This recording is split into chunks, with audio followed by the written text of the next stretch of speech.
আসসালামু আলাইকুম, কেমন আছেন সবাই? আশা করি সবাই অনেক ভালো আছেন। তো আরও একটি রেসিপি নিয়ে চলে আসলাম। আজকের রেসিপি হচ্ছে মোরগ পোলাও। আর দেখতেই পাচ্ছেন গ্রেভিটা মাশাআল্লাহ অনেক সুন্দর হয়েছে আর খেতেও ভীষণ মজার হয়েছে। একদম সিম্পল আর আমি সবচেয়ে সহজ করে তৈরি করে দেখাবো যাতে করে সবাই তৈরি করতে পারে। তো চলুন আজকের এই মজাদার রেসিপিটি শুরু করা যাক। এখানে আমি কাঠবাদাম এরপর চীনাবাদাম ভিজিয়ে রেখেছিলাম 3 ঘন্টার মতো। তারপর উপরের খোসাটা ছাড়িয়ে নিয়েছি। এরপর এখানে আমি আরও দিয়ে দিব কাজু বাদাম। আপনারা চাইলে যে কোনো এক ধরনের বাদাম ব্যবহার করতে পারবেন। সবগুলো একসাথে পেস্ট করে নিতে হবে। তো আমার বেটে নেওয়া হয়ে গিয়েছে, তো এটা আমি একটা সাইডে রেখে দিচ্ছি। তবে সবগুলো কিন্তু এখান থেকে আমি ব্যবহার করব না।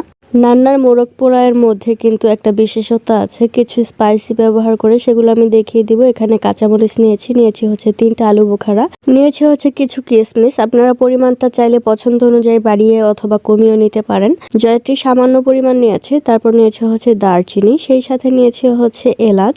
তো এখানে আমি কালো এলাচ নিয়েছি হচ্ছে 2টা, সাদা এলাচ নিয়েছি হচ্ছে 4টা, জয়ফল নিয়েছি 4 ভাগের 1 ভাগ। তারপর নিয়েছি হচ্ছে কালো গোলমরিচ। আর সবগুলো উপকরণ কিন্তু আমি কমিয়ে নিয়েছি, যেহেতু এগুলো আমি গুঁড়ো করে ব্যবহার করব। গুঁড়ো করে ব্যবহার করলে স্ট্রং ফ্লেভার পাওয়া যায়। তারপর এখানে পেঁয়াজ বাটা নিয়েছি। তারপর নিয়েছি হচ্ছে পেঁয়াজ কুচিটা আমি একটু মোটা করে কেটে নিয়েছি, দেখতেই পাচ্ছেন। এগুলো আমরা পরবর্তীতে ব্যবহার করব। নিয়েছি হচ্ছে টক দই, তারপর নিয়েছি হচ্ছে আদা রসুন বাটা। এখানে আমি 1 কেজি পরিমাণ পোলাও চাল নিয়েছি। আর দেখতেই পাচ্ছেন আমি বাটিটা কতটুকু পরিমাণ নিয়েছি। এই বাটিটার যতটুকু পরিমাণ চাল আছে তার ডাবল পানি আমি হিসাব করে নিয়ে নিব।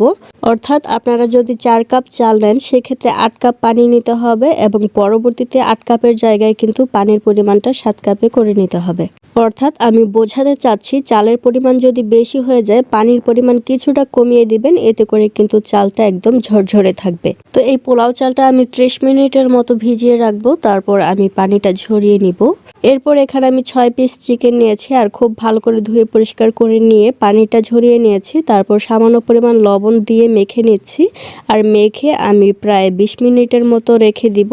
আপনাদের হাতের কাছে যদি সময় থাকে সেক্ষেত্রে আপনারা 1 ঘন্টার মতো মেরিনেট করে রাখতে পারেন। চুলাতে একটা প্যান বসিয়ে দিয়েছি। এ পর্যায়ে আমি হাফ কাপের মতো দিয়ে দিচ্ছি হচ্ছে রান্নার রেগুলার তেল। তো আমার কাছে যেহেতু বেরেস্তা আছে এজন্য আমি ভেজে নিচ্ছি না। আপনারা কিন্তু এই তেলের মধ্যেই বেরেস্তাটা আগে ভেজে রেখে দিবেন, তারপরেই চিকেনটা ভাজবেন। এতে করে দেখবেন যে খুব সুন্দর একটা ঘ্রাণ পাবেন চিকেনের মধ্যে। তো তেল কিছুটা গরম হয়ে গিয়েছে। এ পর্যায়ে আমি একে একে চিকেন দিয়ে দিচ্ছি। তো চিকেন দিয়ে ভেজে নিতে হবে। আর চিকেনটা কিন্তু কড়া ভাজা করা যাবে না, হালকা একটু ভেজে নেবেন। এতে করে দেখতেও সুন্দর হবে আর খেতেও ভালো লাগবে। আর চিকেনগুলো দেখে নিশ্চয়ই বুঝতে পারছেন যে ভাজাটা কেমন হবে। তো আমার ভেজে নেওয়া হয়ে গিয়েছে। এবার একে একে আমি চিকেনগুলো তুলে নিচ্ছি।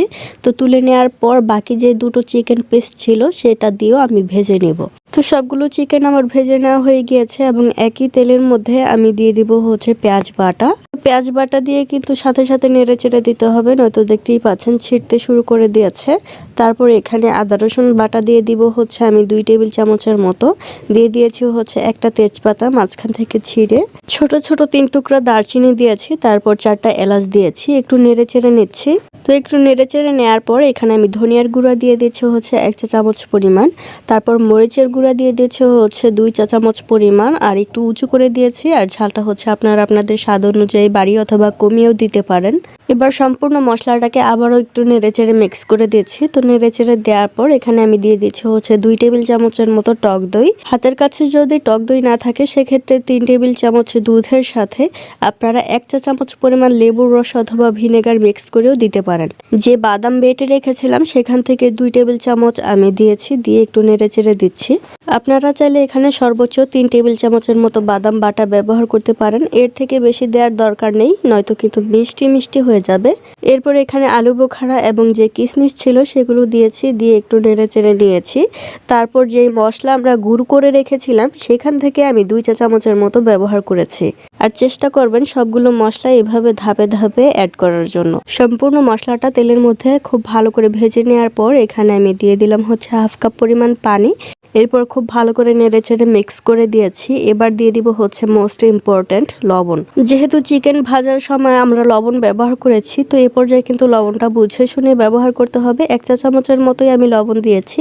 এবার এই মশলাটাকে খুব ভালো করে কষিয়ে নিতে হবে। তো যখন মশলাটা খুব ভালো করে কষানো হয়ে যাবে, তখন এখানে আমি দিয়ে দিব হচ্ছে ভেজে রাখা চিকেন। দেখতেই পাচ্ছেন তেলটা উপরে ভেসে উঠেছে। তো এবার মশলার সাথে একটু মিশিয়ে দিচ্ছি। তো মশলার সাথে যখন চিকেনটা মেশানো হয়ে যাবে, তখন আমি ঢাকনা দিয়ে ঢেকে দিব। আর এ পর্যায়ে চুলার আঁচটা মিডিয়াম থেকে কিছুটা কমে রাখতে হবে, নয়তো কিন্তু মশলা পুড়ে যেতে পারে, যেহেতু এখানে কোনো ধরনের পানি নেই। তো ফিরে আসলাম বেশ কিছুক্ষণ পর। তো ঢাকনাটা সরিয়ে আমি একটু নেড়ে চেড়ে দিচ্ছি। আর কিছুক্ষণ পর পর কিন্তু ঢাকনাটা সরিয়ে এইভাবে নেড়ে চেড়ে দিতে হবে এবং চিকেনটা খুব ভালো করে কষিয়ে নিতে হবে। এই কষানোর উপরেই কিন্তু টেস্টটা নির্ভর করবে। যত ভালো করে কষাতে পারবেন, চিকেনের টেস্টটা কিন্তু ততটাই ভালো হবে। ফিরে আসলাম আরো বেশ কিছুক্ষণ পর। ঢাকনাটা সরিয়ে একটু নেড়ে চেড়ে দিচ্ছি। দেখতেই পাচ্ছেন খুব ভালো করে কিন্তু কষানো হয়ে গিয়েছে। প্রথমে কাঁচামরিচ দিয়েছি, তারপরে এখানে 1/3 কাপের মতো দিয়ে দিলাম হচ্ছে পেঁয়াজ বেরেস্তা। এরপর 1.5 কাপের মতো দিয়ে দিলাম হচ্ছে জাল করে রাখা দুধ। দুধ কতটুকু ব্যবহার করবেন এটা কিন্তু চিকেনের উপর নির্ভর করবে। চিকেন যদি দেখেন যে প্রায় সেদ্ধ হয়ে গিয়েছে, সেক্ষেত্রে কিন্তু দুধের পরিমাণটা কমিয়ে দিতে হবে। তো নান্নার মোরগ পোলাওয়ের একদম অরিজিনাল টেস্ট যদি আপনারা পেতে চান, সেক্ষেত্রে এখানে অ্যাড করে দিতে হবে ঘি। তারপর দিতে পারেন গোলাপ জল 1 চা চামচের মতো, কেওড়া জল দিতে পারেন 1 চা চামচের মতো। এরপর দিয়ে দিচ্ছি হচ্ছে চিনি 1 চা চামচ পরিমাণ। আপনারা চাইলে এখানে 1 টেবিল চামচের মতো পাউডার মিল্কটাও ব্যবহার করতে পারেন। তো যাই হোক, আমি একটু নেড়েচেড়ে দিচ্ছি। আর চিকেনটা দেখে নিশ্চয়ই বুঝতে পারছেন যে চিকেনটা কিন্তু খুব ভালো করে সেদ্ধ হয়ে গিয়েছে। তো চিকেনটা কিন্তু রান্না প্রায় কমপ্লিট। তো এভাবে আমি ঢেকে রেখে দিব মাত্র 2 মিনিটের মতো। তো 2 মিনিট পর ঢাকনা সরিয়ে চিকেনগুলো আমি আলাদা একটা পাত্রের মধ্যে তুলে নিব এবং একই মশলার মধ্যে আমি কুচি করে কেটে রাখা পেঁয়াজ দিয়ে দিচ্ছি, যেটা আমরা একটু মোটা করে কেটে নিয়েছিলাম।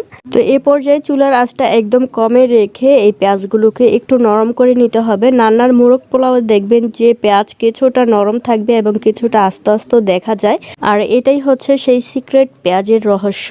তো যাই হোক, পেঁয়াজ কিন্তু খুব ভালো করে সফট হয়ে গিয়েছে। আমি চিকেনগুলো আবারও দিয়ে দিয়েছি। চিকেন দিয়ে আমি আর 1 মিনিটের মতো জাল করব এবং চুলার জালটা বন্ধ করে দিব।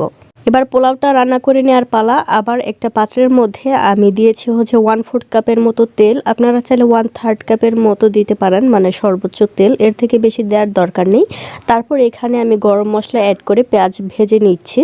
পোলাওতে আপনারা যদি একদম স্পাইসি পছন্দ না করেন, সেক্ষেত্রে শুধুমাত্র এলাচ এবং তেজপাতা দিলেই হয়ে যাবে। বিয়েবাড়ির পোলাওয়ের রেসিপি কিন্তু আমার চ্যানেলে দেওয়া আছে, চাইলে দেখে নিতে পারেন। লিঙ্কটা ডেসক্রিপশন বক্সে দেওয়া থাকবে। তো আগে থেকে ধুয়ে ভিজিয়ে রাখা যে চাল ছিল, পানি ঝরিয়ে আমি এখানে দিয়েছি। এবার আমি চালটাকে খুব ভালো করে ভেজে নেব। তো যাই হোক, এখানে আমি দিয়ে দিয়েছি হচ্ছে আদা রসুন বাটা 2 চা চামচের মতো। আপনারা চাইলে স্কিপ করতে পারেন, কোনো সমস্যা নেই। তারপর দিয়ে দিচ্ছি হচ্ছে স্বাদ মতো লবণ। এখানে আমি 3 চা চামচের মতো লবণ দিয়েছি। তো চালটা খুব ভালো করে কয়েক মিনিট ভেজে নেওয়ার পর এখানে আমি দিয়ে দিচ্ছি হচ্ছে ফুটন্ত গরম পানি। তো আমি চাল যতটুকু পরিমাণ নিয়েছি, পানি নিয়েছি তার ডাবল, কিন্তু সম্পূর্ণ পানিটা আমি দিব না, কিছুটা পানি আমি রেখে দিয়েছি। এতে করে পোলাওয়ের মধ্যে পানির পরিমাণটা একদম পারফেক্ট হবে। তারপর 2 টেবিল চামচের মতো গুঁড়ো দুধ আমি এখানে অ্যাড করেছি। এই পর্যায়ে লবণটা চেক করে নেবেন। সাধারণত আপনারা যতটুকু পরিমাণ লবণ খান, তার থেকে একটু বেশি হবে, মানে একটু কটা হবে আর কি। তো আমি একটু নেড়ে চেড়ে দেওয়ার পর ঢাকনা দিয়ে ঢেকে দিলাম। আর এই পর্যায়ে চুলার আঁচটা মিডিয়ামে থাকবে। দেখতেই পাচ্ছেন পানি কিন্তু চালের গায়ে গায়ে লেগে গিয়েছে। এ পর্যায়ে চুলার আঁচটা একদম লোতে করে দিতে হবে। আর যে পাত্রে আপনারা রান্না করবেন, সেই পাত্রের তলানিটা যদি পাতলা হয়, নিচে একটা তাওয়া বসিয়ে দিবেন। আর আমি কিছু কাঁচামরিচ এখানে দিয়ে দিয়েছি। কাঁচামরিচ দিয়ে আমি দমে রেখে দিচ্ছি 20 মিনিটের মতো। ফিরে আসলাম 20 মিনিট পর। আমি একটু উল্টিয়ে পাল্টিয়ে দিচ্ছি। আর দেখতেই পাচ্ছেন মাশাআল্লাহ অনেক ঝরঝরে হয়েছে, সুন্দর হয়েছে। তো এবার আমি দিয়ে দিচ্ছি হচ্ছে জর্দা কালার। আর আপনারা চাইলে এটা নাও দিতে পারেন, এটা শুধুমাত্র দেখার সৌন্দর্যের জন্য।